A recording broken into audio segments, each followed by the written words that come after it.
Voilà, nous sommes dans Notre-Dame des Anges et je me suis offert un guide privé pour faire la visite de Notre-Dame des Anges.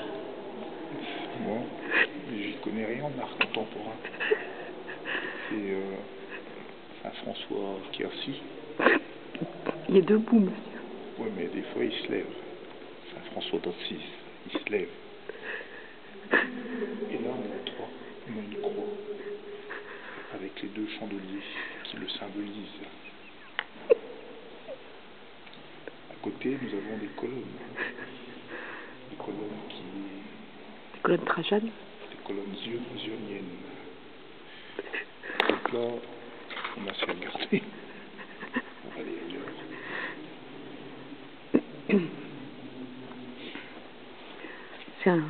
C'était un guide bon marché, parce qu'il y avait plusieurs tarifs. J'avais pas beaucoup de monnaie, oui. Donc là, on passe à la loge suivante. C'est une loge maçonnique qui a été maçonnée entièrement à la main.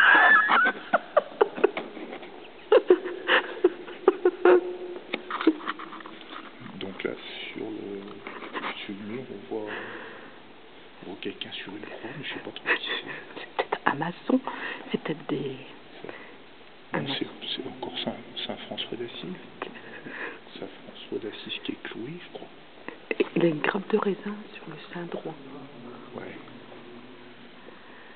Voilà, donc là c'était la loge maçonnique. On va passer à la loge suivante. Je crains le pied. Des gens qui se recueillent. Ouf. C'est la belle loge là déjà. C'est la loge de bourgeois là. Non, ben là en fait ils n'ont pas payé leur électricité, ils n'ont pas mis de courant de lumière. C'est un crapougnat du XIIe siècle. Un quoi? Un crapougnat du XIIe siècle. Un crapougnat? Ouais. C'est très rare d'en voir dans des loges. Le crapougnat en général est plutôt près de l'hôtel. Et celui-là a été mis dans une loge parce que c'est une église très riche. C'est un crapougnat de quel siècle? XIIe siècle, j'ai dit. Pardon?